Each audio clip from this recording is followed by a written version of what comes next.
여러분, 이 건강한 교회일수록 한 가지 특별한 특징이 하나 있습니다.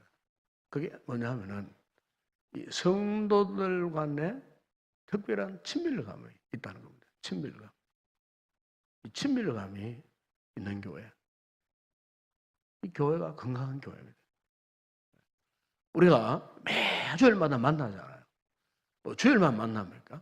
모든 예배 시간, 때로는 훈련 시간, 때로는 기도 시간, 때로는 함께 또 전도하는 시간, 또 여러 가지 많은 이 소그룹 훈련들이 있지 않습니까? 이런 이제 훈련들을 우리가 이제 밖에 되다 보게 됩니다. 무엇보다도 가장 성도들끼리의 이 친화력이 생긴다는 거예요. 친밀감이 생긴다는 거예요. 이 친밀감이라는 것은 우리의 믿음 생활에 있어서 정말 중요한 요소 가운데 하나입니다. 건강한 교회를 지향하는 첫 번째 그 관건은요, 친밀감이 있어야 됩니다. 이 목회자와 또 우리 성도들 간의 친밀감, 교회의 또 일꾼들과 또 사역자들 간의 그 친밀감. 새가족 모여 가면은 가족들 간의 이 친밀감, 이 친밀감이 정말 중요하고, 저는 목회하면서 이 친밀감이야말로 교회의 생명줄이 아닌가 그렇게 저는 믿습니다. 물론 우리는 사람과 사람과의 인간관계 이전에 우리는 하나님과의 영적인 관계를 맺고 있습니다. 주님과의 영적인 관계를 맺고 있는 우리 성도들이 아닙니까?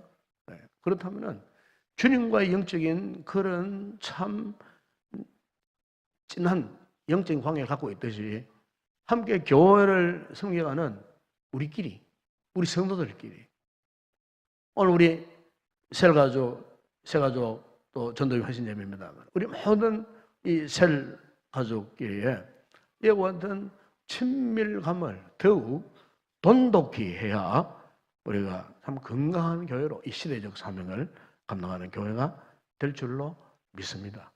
여러분, 오늘 본문에 보게 되면은 이 본문은 사도 바울이, 우리가 이 신약 성경을 보게 되면은 사도 바울이 13권의 편지를 썼어요. 13권에. 로마서부터 시작하면 쫙 그 서신서가 나옵니다. 그 13권의 편지 가운데에 맨 마지막 부분에 나오는 이 편지가 바로 이 빌레몬서입니다. 빌레몬서. 이 빌레몬서는 아마 바울이 쓴 편지 가운데에 가장 짧은 편지예요. 짧은 편지인데 이 빌레몬서를 어디에서 기록했느냐? 로마의 옥중 가운데, 옥중에서 이 빌레몬서를 그가 기록을 했어요. 바울이 우리가 사도행전 보게 되면은 1차, 2차, 3차 전도 여행을 했어요. 1차 전도 여행은 사도 바울이 지금의 터키 지역, 소아시아 지역을 중심으로 해서 그가 이제 이 복음을 전했어요. 그러다 2차 전도 여행은 유럽으로 건너가지고 유럽 지역에 이제 복음을 이렇게 전하고, 3차 전도 여행 때는 이제 자신이 그동안 전도했던 그 지역을 한 번 더 재차 이 방문해서 교회를 위로해주고 성도들을 세우기 위한 그런 목적으로 그가 3차 전도 여행을 했습니다. 그런데 3차 전도 여행 중에 에베소 교회를 방문하는 중에 그게 누구를 만나냐면은 바로 오늘 이 편지를 받는 이 대상인 빌레몬을 거기서 만났어요. 빌레몬. 그런데 이 빌레몬이 어떤 사람이냐? 빌레몬은 그 당시에 상당히 잘 사는 부자 가운데 한 사람이었어요. 그래서 이 빌레몬을 만났는데 빌레몬이 그 에베소에서 바울을 통해 가지고 예수 그리스도의 복음을 받은 거예요. 그래서 그때부터 이 바울과 아주 절친한 그런 관계가 되었어요. 그래서 오늘 우리 읽었던 이 1장 그 1절이야 2절에 1절 하반절을 보게 되면은 그 이런 말씀 있지 않습니까? 우리의 사랑을 받는 자여 동역자인 빌레몬이라 그랬어요. 우리의 사랑을 받는 자요 동역자.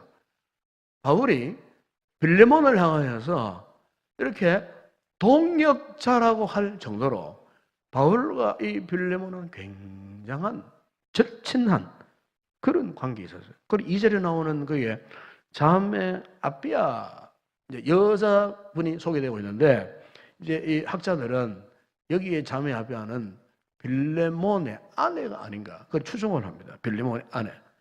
그리고 그 다음에 리오와 함께 병사된 아키포라는 또 사람이 나오는데 여기 아키포는 빌레몬의 아들이라고 그렇게 학자들이 추정을 하고 있습니다.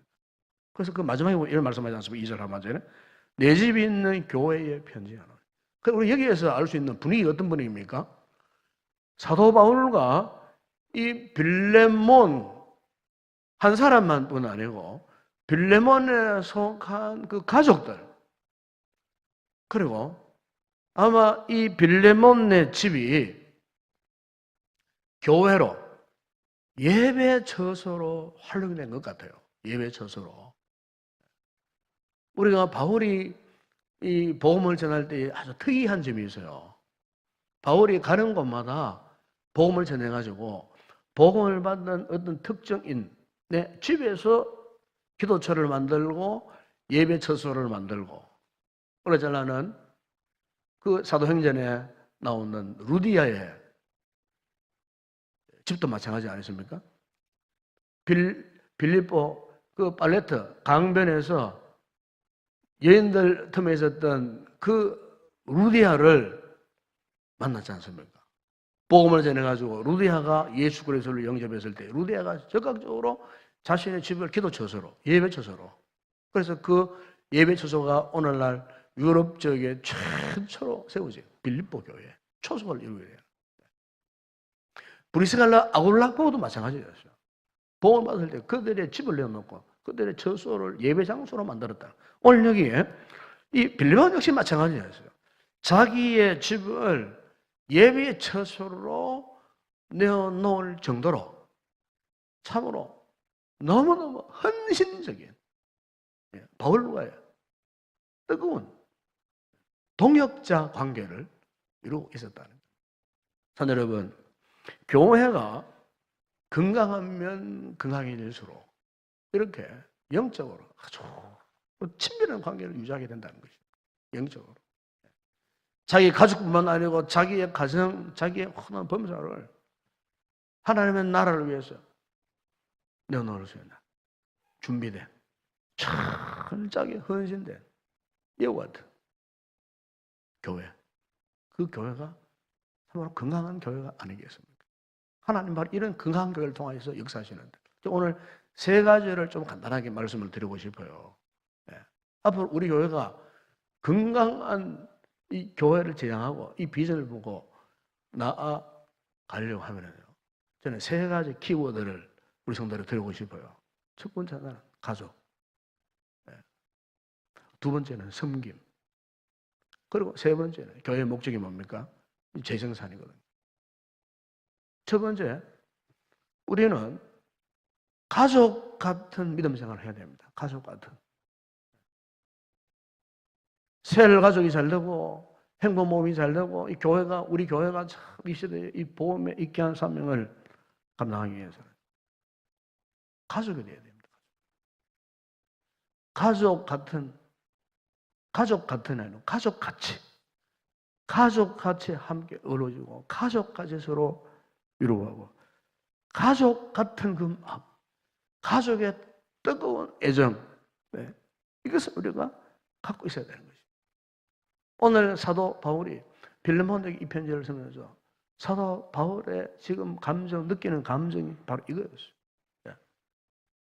빌레몬이 어떤 이방이었던 사람이 아니고 낯선 사람이 아니고 이 편지를 쓰면서 그가 옥중에서 이 편지를 쓰면서 어떻게 이렇게 구구절절히 이 빌레몬에게 참 마치 가족에게 무엇을 부탁하는 거죠.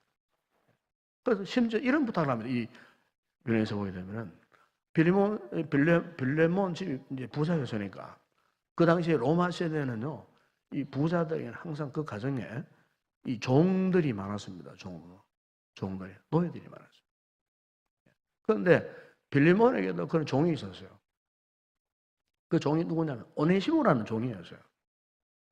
그리고 오네시모라는 종이 구체적으로 나오지 않습니다만은 이 빌레몬의 집에서 뭔가 나쁜 짓을 하고 뭐 실수를 했든지 죄를 지든지 했지 않았겠어요? 그래갖고 도망을 갔어요. 도망을 가는데 이 종이 어찌 하다가 바울의 복음을 듣게 된 거예요.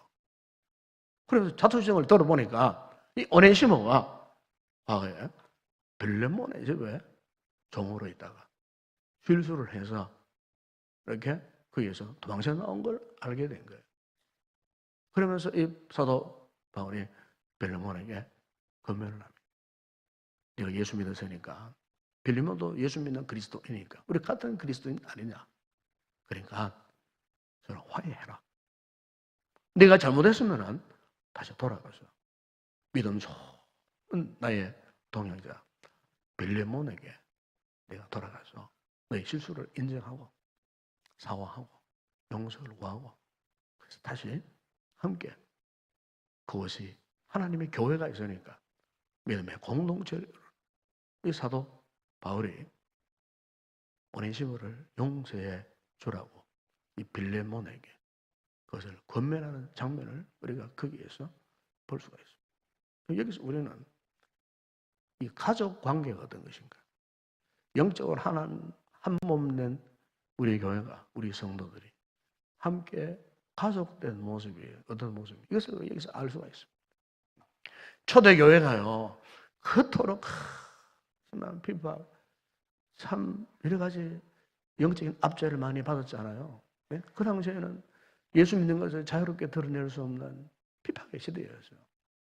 그럼에도 불구하고 초대교회가요, 어떻게 그렇게 부흥의 불길이 활활 타오르고 바울이 전한 그 모든 지역마다 역사가 막 일어나고 핍박 가운데서 예수 믿겠다고 하는 그 영혼들이 이렇게 날마다 부흥되어지면서 이렇게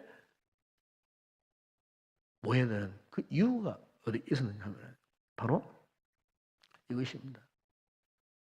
가족 관계. 가족 관계를 유지했다는 것입니다. 가족같이 함께 살았다는 겁니다. 가족까지. 그래서 우리가 사도행전 그 2장 이후에 보게 되면은 1세기 초대교회 예루살렘 교회가 어떻게 했습니까? 날마다 같은 마음으로 모여가지고 한 마음으로 오로지 기도하고 그리고 주의 성령을 하나님을 찬미하고 돌아가서 각 가정에서 어떻게 했습니까? 떡을 떼고 교제하고 그리스도의 복음을 했잖아요. 그 당시 여러분 교회는요 오늘날처럼 이렇게 뭐 큰 건물을 지어가지고 뭐 여기 이렇게 한 곳에 모여가지고 예배를 드리는 그런 예배당이 아니었어요. 가정교회입니다. 지역마다 전부 가정교회입니다. 가정교회. 네. 특히 예루살렘 교회는요 가정교회. 지역마다 그 가정교회를 통틀어서 바울 사도가 뭐 빌립보나 에베소 지역에 복음을 전하러 갔잖아요. 그럼 에베소 교회, 빌립보 교회, 뭐 골로새 교회 그것은요 어떤 특정한 예배당 건물 안에서 이렇게 대형 건물을 짓고 이게 모인 게 아니에요. 각 지역에 흩어져 있는 그 가정 한마디로 가족이죠. 가족. 그 가족 관계의 고리를 이렇게 엮어서 한 교회가 된 거예요. 그래서 사도 바울이 지금 같으면은 이런 곳에 한 곳에 불러 모아가지고 한번 뭐 설교하면 끝나요. 그렇게 할 수 없었던 것이 각 지역마다 한 가정교회들이 많았어요. 그래서 그들의 일일이 복음을 전하기 위해서 어떻게 하겠어요?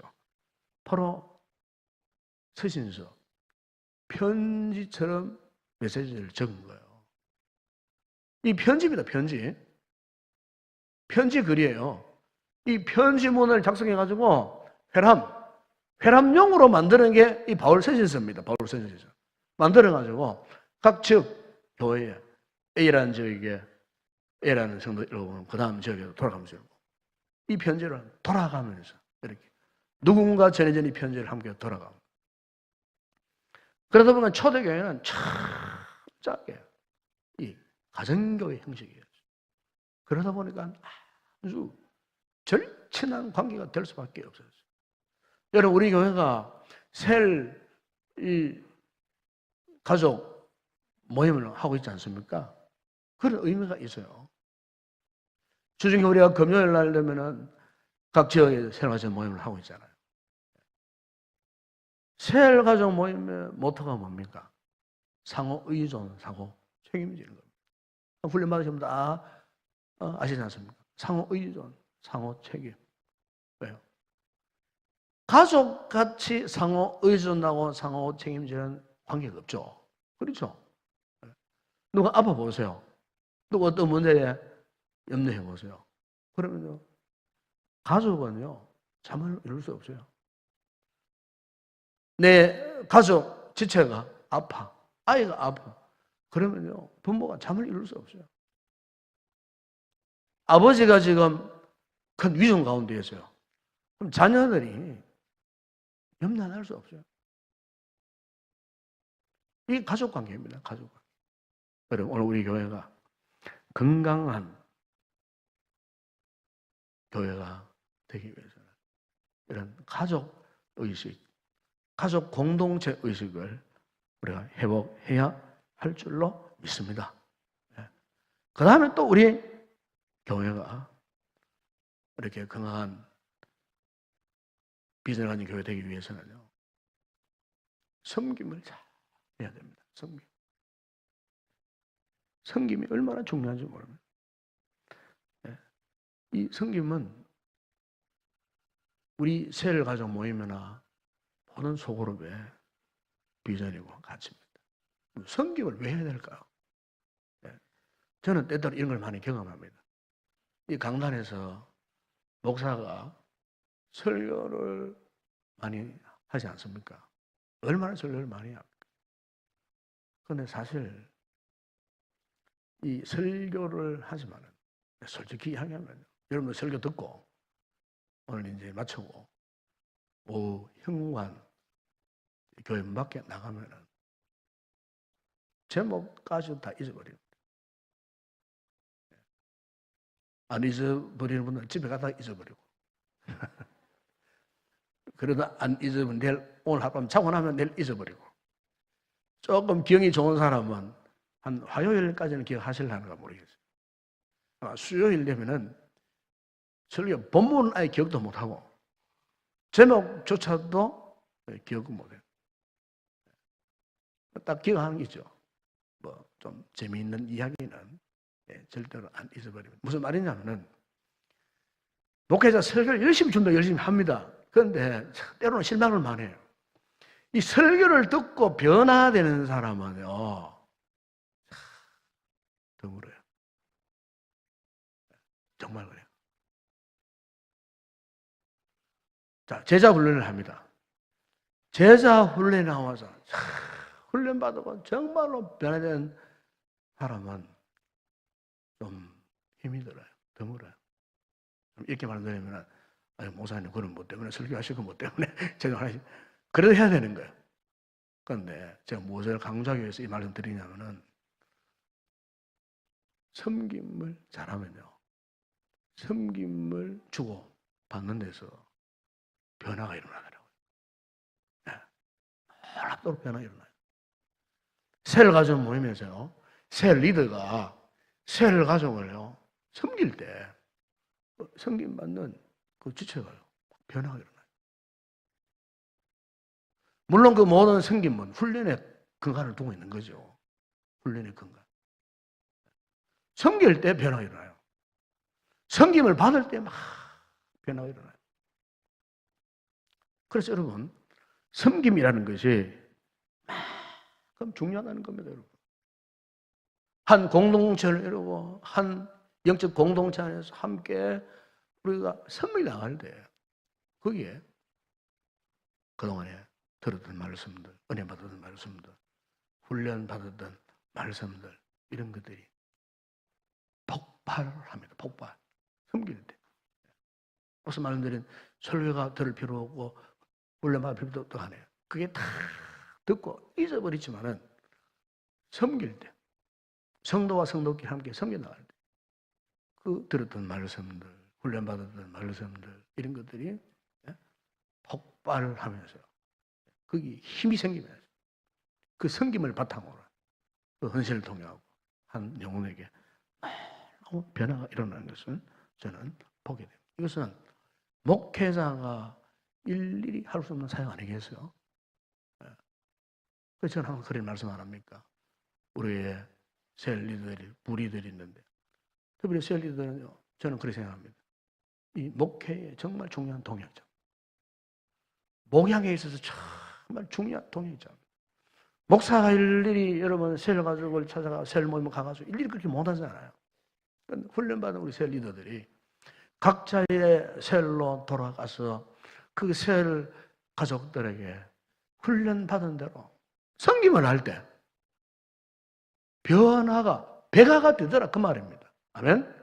섬길 때 변화 역사가 일어나는 섬길 때. 꼭 그렇잖아요. 또 우리 셀 리더 성도들이 누구를 섬겨보세요. 섬김을 받는 사람뿐만 아니고 섬기는 사람도요 기뻐요. 섬기다 보면은 변화가 일어나요. 그래서 제가 한 번씩 우리 새 가족 섬김이들이 우리 교회에 많지 않습니까?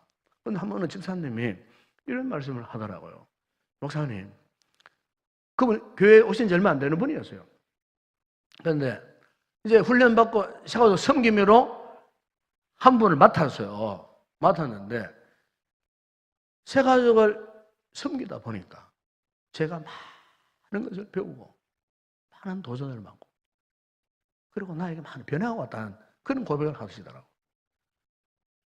아직 신앙한 걸 깊지는 않아요. 그런데 자기가 맡은 그 새 가족을 돕고 섬기다 보니까 왠지 모르게 마음의 기쁨이 일어나고 자신도 모르게 자기가 섬기는 그 새 가족을 위해서 기도하게 되더라는 거예요. 그러다가 은혜가 깨달아지더라는 거예요. 그렇게 함으로 자기의 신앙이 점점 자기도 모르게 이렇게 성장해 가는 것을 느꼈다는 거예요. 섬기다가. 여러분, 섬김이 참 중요한 것입니다. 예수님께서 이 땅에 오신 목적이 섬김을 위해서 왔다고 말씀하지 않으셨습니까? 하나님의 아들이신 예수 그리스도께서도 섬김을 위해서 오셨다는 겁니다. 여러분, 우리가 섬김을 거부하거나 섬김을 방관하거나 섬김을 방치하면 안 됩니다. 여러분. 중요한 것은 오늘 우리 헌신된 우리 셀 리더들이나 우리 모든 성도들이 한번 우리 교회 앞으로 건강한 이 교회를 세워지기 위해서는 바로 이 섬김의 비전을 반드시 가져야 할 줄로 믿습니다. 이 섬김을 절대로 여러분 놓쳐서는 안 됩니다, 여러분. 제가 갖고 있는 책 가운데 그 이름 정결유 박사라는 그 책이 있어요.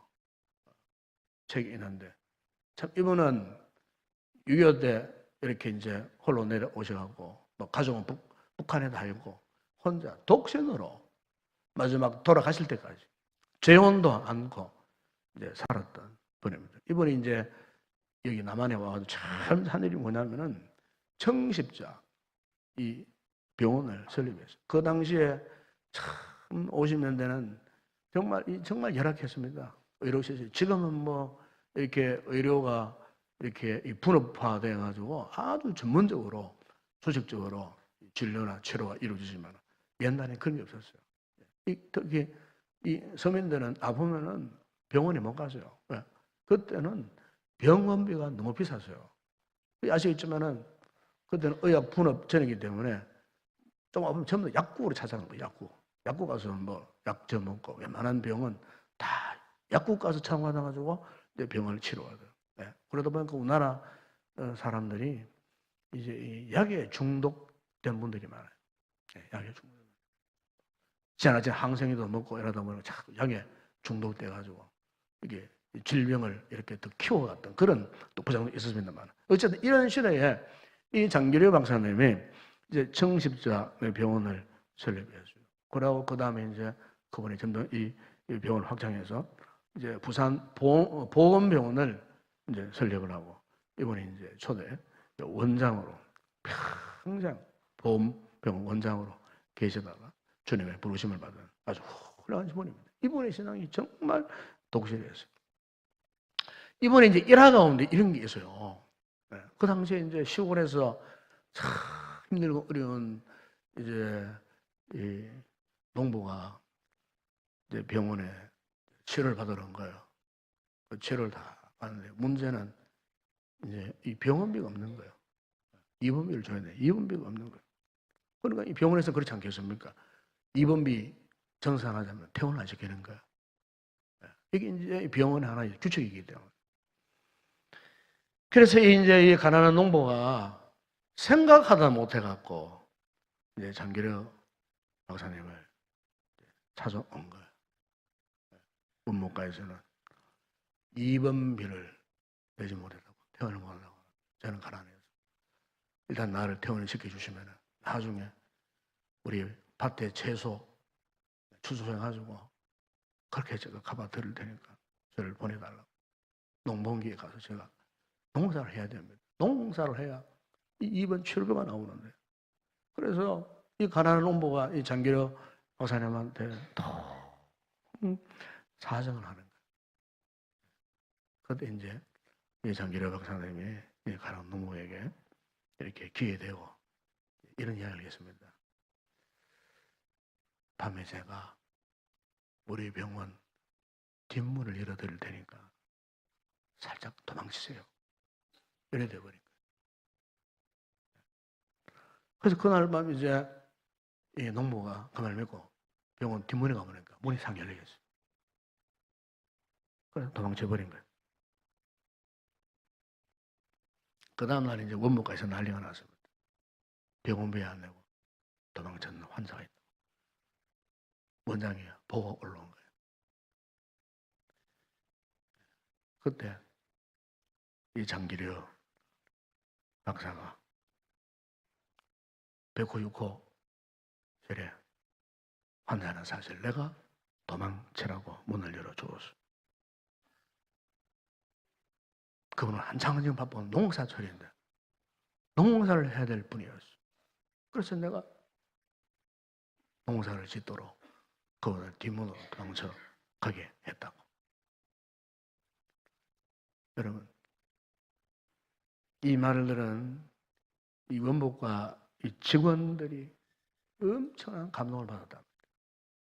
야, 병원 원장님이 가난한 농부의 그 사정을 알고 직접 원장님이 뒷문을 열어줘가지고 도망치기 위한 저분이야말로 참 예수님 같은 그런 분이에요. 그래서 전 직원들이 그 장기려 박사님을 그렇게 존경했다고. 도망쳐가는 그 가난한 농부에게 교통비까지 주어져서 보냈다는 후문이 들려왔을 때에 그 직원들에게 참 눈물 흘릴 만한 그런 감동을 받았다는 그런 일화가 있습니다. 여러분, 이거 진짜 진정한 성김이 아니겠습니까, 여러분? 오늘 우리 교회, 우리 세가절 모임이나 우리 모든 교회 공동체 안에서 정말 이 같은 성김이 구체화되고 이 같은 성김이 실체화되어서 정말 우리 교회가 정말 아름답고 건강한 그런 교회로 세워졌으면 좋겠습니다. 다음에 또 하나 우리 교회가 앞으로 제안할 이 비전 가운데 하나가 뭐냐? 이 재생산입니다. 재생산. 이 재생산의 말은 뭐 우리 재생훈련 받는 분들은 정말 귀에 다가리가 앉을 정도로 들은 이야기예요. 재생산. 꿈에도 소원은 남북 통일이 아니고 재생산이라고. 꿈에도 소원은 재생산. 이 재생산이 뭡니까? 내가 전도한 그 영혼이 나와 같은 주님의 제자가 되고, 그리고 그를 통해 또 다른 제자를 세워나가는 것. 이게 재생산입니다. 저는 참 감사한 것이 있습니다. 우리 셀 가족 모임을 통해서요. 지금까지 제가 낮 시간에도 말씀드렸습니다. 광고 시간에. 이제 다음 주간 되면 10번째 이 셀 가족이 분가를 합니다. 여러분. 자, 여러분 이거 대단한 겁니다. 한번 분가하는 것이 얼마나 힘든 일인지 모릅니다. 예. 왜? 분가는 여기 있는 사람 저기 모아가지고 그냥 숫자 맞춰주고 분가시킨 그거 아닙니다. 쉽게 옛날 구역 재조정하지 그게 분가가 아닙니다. 이 분가라고 의미는 철저하게 전도해가지고 새로운 영혼을 전도해가지고 어쨌든 철저하게 12명 이상 돼야 분가가 가능합니다. 분가. 그러면은 12명이 되면은 6명, 6명 반으로 나누어서 이제 분가를 시키는 거예요. 그런데 여러분, 세례사 해보시면 알겠지만은 12명, 기존에 6명이면은 6명 전도해가지고 열매맺는 그 과정이 이게 여러분 보통 힘든 과정이 아니에요. 그래서 여러분 분가하는 세일이 나오면요 우리 성도들이 뜨겁게 박수치고 위로 격려를 해야 돼요. 예. 이게 보통 역사가 아니에요. 보통 역사가 아니에요. 예. 끈기, 눈물, 인내, 노력 이것이 점철되지 않으면요 절대 분가할 수 없어요. 분가하는 세일 이야기 한번 들어보세요. 피눈물 나는 이런 고백을 이야기를 할 때가 많이 있어요. 때로는 분가하기까지 얼마나 큰 좌절이 있고요. 아픔도 있고요. 상처도 있고요. 마귀의 시험도 있고요. 이런 것들을 다 극복했을 때 분가가 되어지는 거예요. 그 다음 주일날 여성 7세일이 이제 분가를 하잖아요. 현재 15분. 15가족이에요. 이제 다음 주일날 분가를 한다고요? 그런데 분가하는 가운데 그 셀 가족 6명이 전도되는 새로운 영혼들이에요. 6명. 충분히 분가할 자격을 갖고 있는 거예요. 그동안 젊은 세일에서 많이 분가를 했습니다만 처음으로 이제 중장년 이상 세일에서 처음으로 이제 분가가 되어지는 거예요.